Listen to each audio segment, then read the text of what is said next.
Ini tolong garis bawahi betul ya. Ini cara berdoa yang cepat dikabulkan oleh Allah. Ya, perhatikan caranya. Dan semua nabi menempuh cara ini. Anda tahu apa yang terjadi? Lihat ayat 39-nya. Pakai fa. Fastajabna. Maka kami langsung kabulkan. Nggak pakai jeda. Kalau belum sampai ke titik itu, malam ini maksimalkan. Dan besok. Cuma 2 kesempatan. Malam dengan besok. Mintakan. Yang serius demi Allah saya katakan. Karena ini taruhannya besar sekali. Khususnya di penghujung Ramadan, para sahabat itu memadati tempat-tempat strategis untuk berdoa. Tempat-tempat strategis itu ada beberapa macam.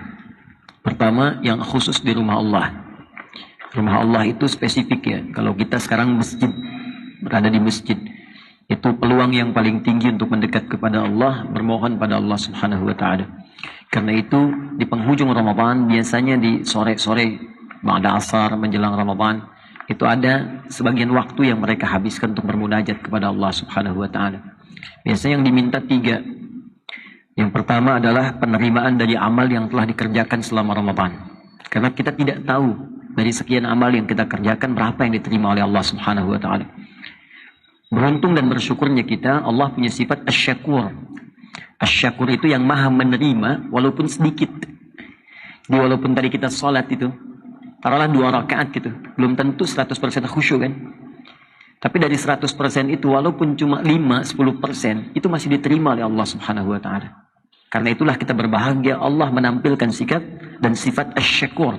Sifatnya asy-syakur, sikapnya menerima dengan sifat itu segala hal yang terbaik dari hamba sekalipun hanya sedikit, dan berkenan menyempurnakannya, dan berkenan dengan menyempurnakannya. Jadi kita bermohon, salah satu cara menyempurnakan itu dengan berdoa.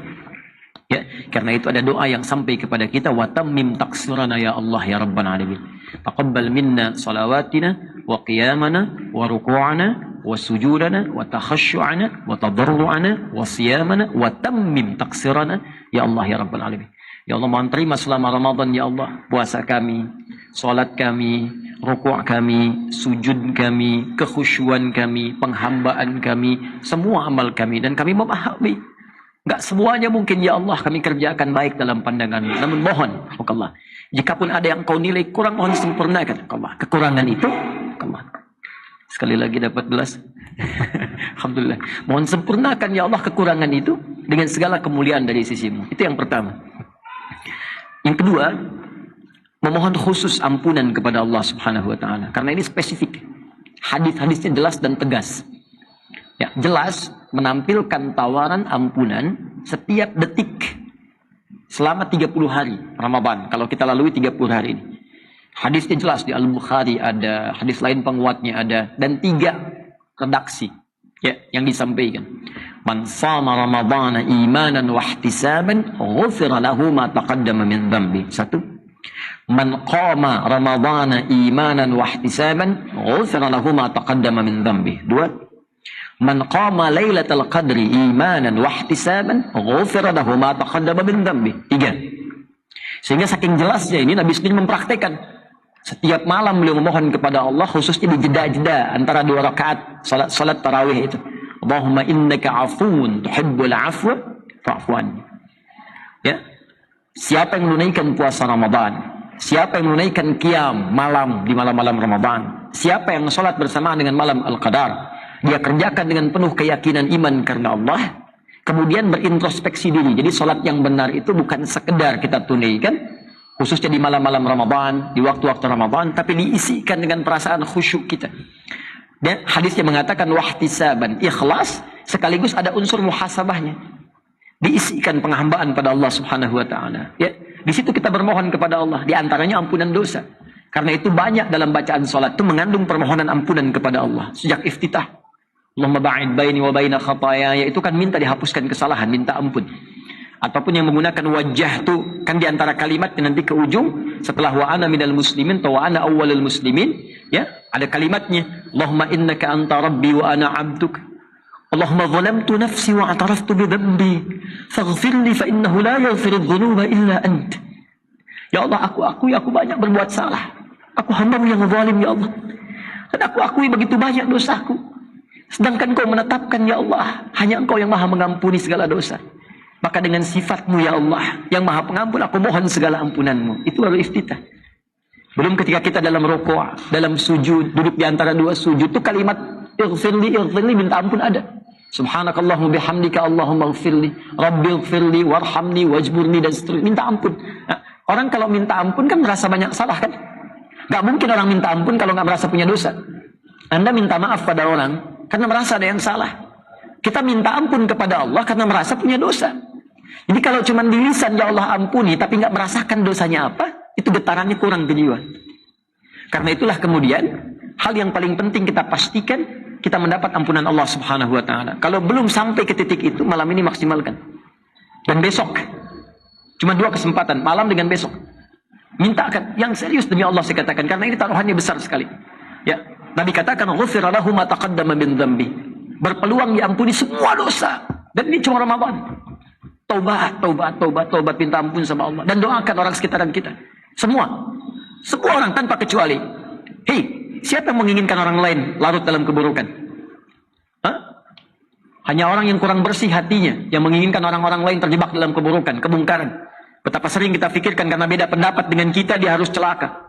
Dia harus buruk. Dia harus tertinggal dalam aspek apapun. Sosial, politik, ekonomi, apa, macam-macam. Sepanjang dia beriman, doakan. Yang belum beriman pun kita doakan supaya Allah berikan hidayah. Pelaku maksiat kita doakan supaya taubat. Dan diri kita bermohon kepada Allah. Biasanya jadi wasilah. Kalau kita pandai mendoakan orang lain, nanti ditarik kemudian kemuliaan itu untuk menjadikan ampunan turun kepada kita. Minta. Ini kenapa saya penting sampaikan? Karena nanti yang terakhir tegas. Yang tadi jelas sekarang tegas. Ini karena dibentangkan 30 hari. Setiap detik. Selama 30 hari. Malaikat Jibril langsung memberikan satu penekanan yang kuat. Ini saya ulang-ulang, saking pentingnya ini saya sampaikan. Nabi pernah naik ke atas mimbarnya untuk memberikan tausiah. Mimbar Nabi itu ada 3 gundukan. Ya, 3 step kayak tangga gitu. 1, 2, 3. Itu begitu naik setiap tangganya, Malaikat Jibril memberikan statement. Perhatikan di antara statementnya. Raghima anfu rajulin. Sungguh kotor hidung seseorang itu. Ini bahasa kiasan, ungkapan. Ya, bu'dan maknanya. Bu'dan, sungguh tercela, jauh. Jadi di Arab itu kalau ingin menunjukkan seseorang yang tercela, itu hidungnya itu penuh dengan debu kotor. Ya. Makanya dulu di masa Batavia, JP Kuhn itu ketika memerintah di Jakarta, ya, ada sepupu dia selingkuh, ya, dengan salah seorang prajurit yang jaga. Ketika selingkuh itu dihukum. Nah, dipraktekkan pada masa itu. Yang perempuannya dirajam, yang laki-lakinya dihukum di depan, dirajam juga. Tapi sebelum kemudian dihukum, diberikan tanda ke masyarakat supaya jangan berbuat seperti ini. Dicorenglah kemudian dengan arang hidungnya. Maka dikenallah istilah hidung belang. Itu hasil dari situ. Dibaca sejarah, baca sejarah. Ya. Hasilnya dari situ dikenal dengan istilah hidung belang. Ya. Maka saya ingin kembali. Itu kata Malaikat Jibril kalau kita ingin tafsirkan hidung belang. Ya, dalam konteks ini tercela. Menunjuk perbuatan yang sangat tercela. Sungguh keterlaluan di tafsir hadis lain. Dan keterlaluan katanya. Liman adraka Ramadhan falam yughfar lahu. Orang yang disampaikan oleh Allah ke bulan Ramadan tapi tak mampu diampuni dosa-dosanya. Ya, orang lain gak sempat sampai. Kita sampai. Begitu sampai gak dimanfaatkan. Sekali gak dikasih, sekali dikasih Anda gak manfaatkan, ada kesempatan kedua. Kedua gak dapat, ada ketiga. Tapi 30 hari diberikan gak dimanfaatkan. Keterlaluan kata malaikat. Tapi yang paling menarik kata Nabi, amin. Kabulkan ya Allah. Kabulkan. Ini yang paling bahaya. Hati-hati ya. Hati-hati dengan kalimat ini. Nabi katakan amin. Kabulkan ya Allah. Biasanya Nabi yang berdoa, malaikat mengaminkan. Ini kebalik. Malaikat yang berdoa, Nabi yang mengaminkan. Ini ada di Al-Mustadrak. Al-Mustadrak ini termasuk sahih. Karena disusulkan kepada syarat Al-Bukhari dan Muslim. Saya sering sampaikan di ilmu hadis, Imam Al-Bukhari meninggal, gak semua hadis terkumpulkan. Imam Muslim datang, ya melengkapi sebagiannya. Imam Muslim meninggal, ada banyak hadis yang belum dikumpulkan. Makanya datang kemudian Imam Al-Hakim An-Naisaburi mengeluarkan kemudian beberapa syarat-syarat khusus di Al-Bukhari dan Muslim. Dari syarat ini dikumpulkan lalu dicarilah hadis sesuai dengan kualifikasi tadi, syarat yang tadi.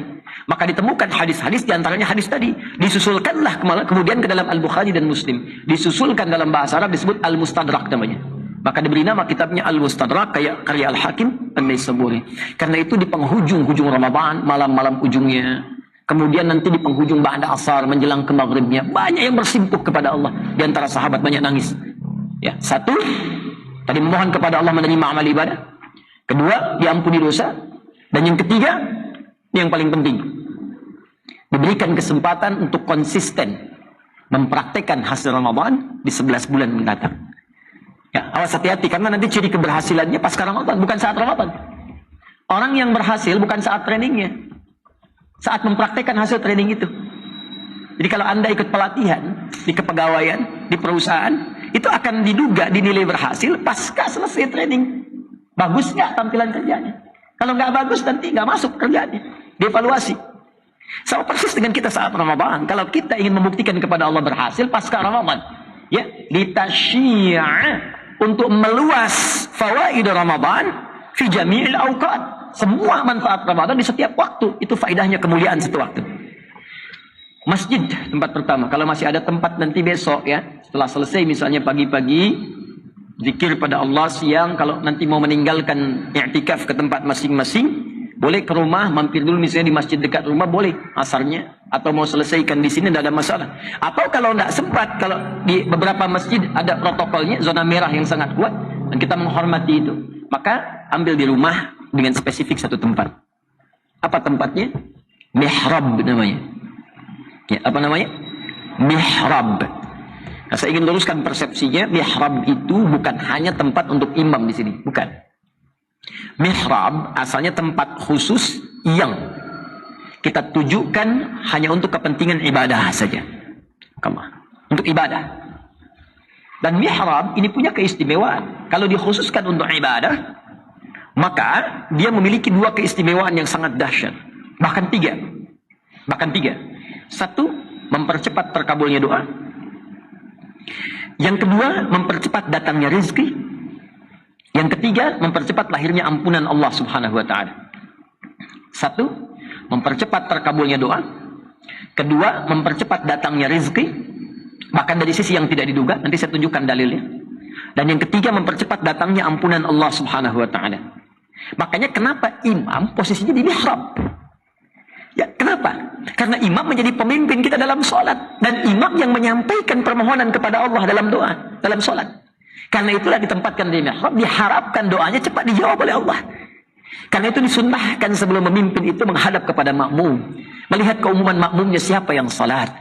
Adakah orang yang dalam perjalanan? Adakah orang yang terlihat dalam kesulitan? Adakah orang-orang anak kecil yang tidak mampu berdiri lama dan sebagainya? Lalu meletakkan surat terbaik, mohon kepada Allah termasuk dalam sujudnya. Ya.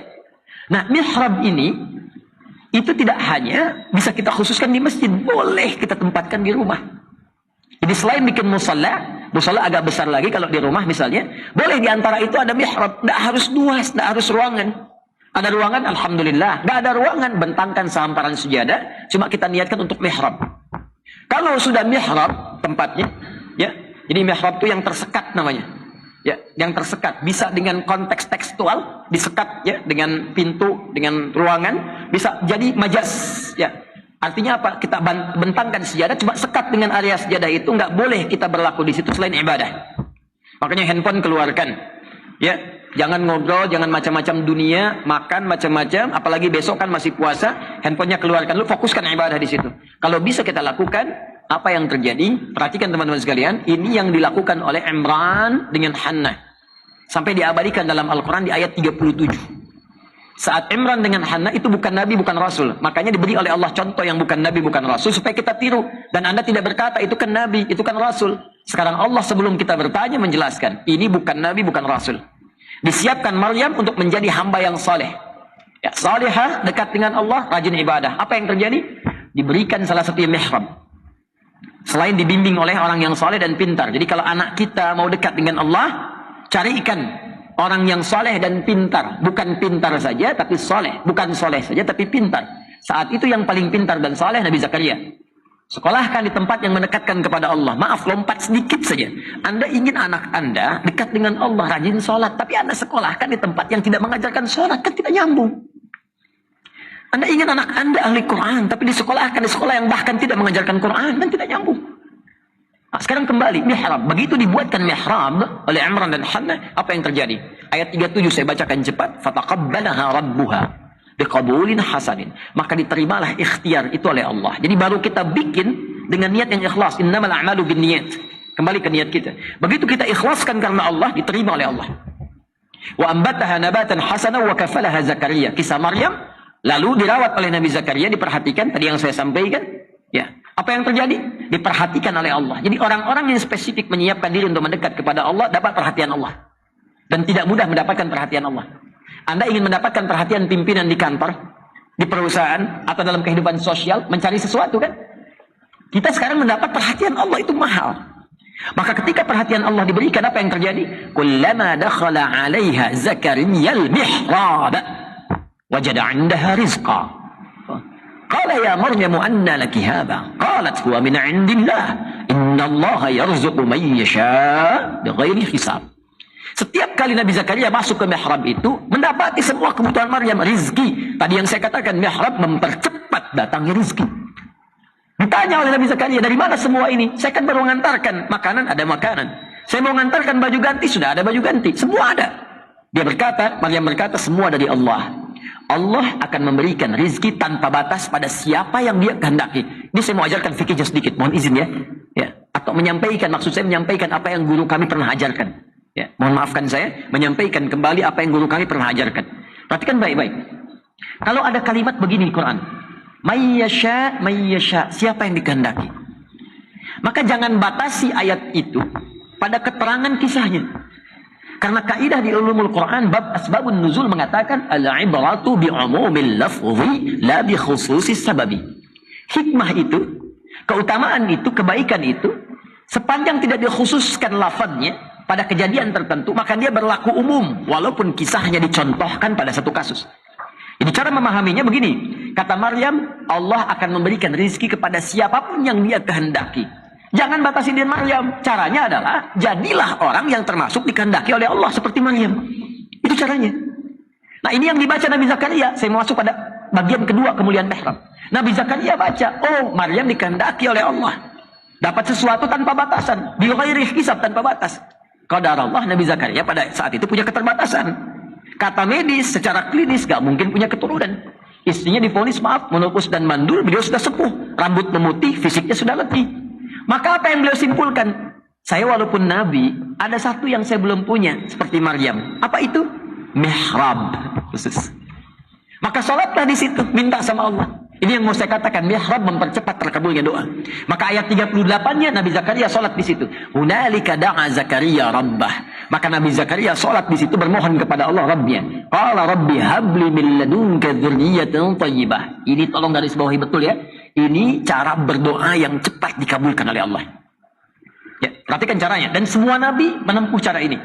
Saya keluarkan dari Al-Quran. Ya, saya sedang siapkan satu buku. Ya, doa-doa nanti dalam Al-Quran yang pernah dipraktekkan para nabi dan rasul. Kemudian di ujungnya ditutup statementnya oleh Allah. Bila ada yang mencontoh ini, maka Allah akan mengabulkan dengan pengabulan yang sama seperti yang dikabulkan pada sebelumnya. Nah, qala Rabbi habli. Pertama, ya Allah yang maha pemberi tanpa batas. Ya, nanti kalau besok berdoa atau malam nanti berdoa, maka saya sarankan berdoa ya dimulai dengan al-asmaul husna. Mengamalkan Quran surah ke-17 ayat 110. Qulid'ullaha awid'ur rahman ayyamma tad'u falahul asmaul husna. Kalau punya kebutuhan sebut nama Allah, minta berdoa. Sebut namanya Ar-Rahman, atau kalau Anda tahu, sebut salah satu nama Allah yang terbaik yang Allah berikan kepada kita sesuai kebutuhan kita. Jadi Allah itu membentangkan nama, bukan sekedar nama, yang menjawab semua kebutuhan kita. Jadi kalau Anda butuh rezeki, sebut namanya, ya Allah ya Razzaq. Kalau butuh pengetahuan ditambah, ya Allah ya Alim. Kalau butuh perlindungan, ya Allah ya Jabbar. Kalau butuh kesabaran, ya Allah ya Sabr. Ya. Maka Nabi Zakaria kan tadi divonis terbatas, gak mungkin punya keturunan. Maka beliau mesti menyebut nama Allah pemberi tanpa batasan. Nama Allah yang memberi tanpa batas disebut Wahhab namanya. Wahhab. Permintaan dalam bentuk permintaan tolab namanya hab. Untuk sendiri li, untuk banyakkan lana. Rabbana habli, Rabbana hablana min azwajina dan seterusnya. Maka beliau minta habli. Dzalika da'a Zakaria rabba qala rabbi habli, ya Allah yang Maha pemberi tanpa batas. Mereka mengatakan aku punya keterbatasan. Aku memohon kepadamu yang tidak punya batas dalam pemberian. Dzurriyyatan thayyibah. Ya, Rabbi habli min ladunka dzurriyyatan thayyibah. Dari sisimu saja ya Allah. Karena mereka mengatakan mustahil. Tahrif ini lafadznya khususkan ke kita. Ya Allah, mereka mengatakan aku mustahil sembuh ya Allah. Ya Allah, mereka mengatakan masalahku di rumah mustahil tidak selesai ya Allah. Ya Allah, mereka mengatakan aku tidak mungkin mendapat pekerjaan ya Allah. Ya Allah, mereka mengatakan tidak mungkin masalah selesai. Sedangkan hanya Allah pemberi tanpa batas. Aku meyakini ya Allah. Aku meyakini hanya Engkau yang memberi solusi tanpa batas. Aku mohon solusi darimu saja ya Allah ketika mereka katakan tidak mungkin diberikan. Innaka sami'ud du'a. Perhatikan cara menerjemahkannya. Ini beda dengan terjemahan di tafsir ya. Innaka sami'ud du'a. Sungguh aku meyakini hanya Engkau yang mampu mengabulkan doa. Kalau pada yang maha mengabulkan doa saja, yang maha mendengar doa tidak dikabulkan, lantas kepada siapa lagi aku mesti meminta? Anda tahu apa yang terjadi? Lihat ayat 39-nya, pakai fastajabna. Maka kami langsung kabulkan, nggak pakai jeda. Karena itu besok, kalau nggak di masjid, ya menjelang ba'da asar, boleh jeda sebentar, gitu kan?